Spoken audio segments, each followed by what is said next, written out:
చేసిన తప్పు తెలుసుకొని పశ్చాత్తాపడిన వాళ్ళకి క్షమాపణ అవసరం లేదండి.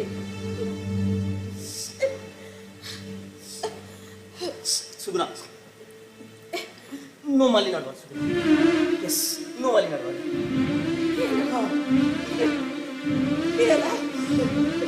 నేను నడిపిస్తాను సుగుణ, నేను నడిపిస్తాను సుగుణ. నీకు నేనున్నాను. ఎస్, నీకు నేనున్నాను సుగుణ, నీకు నేనున్నాను.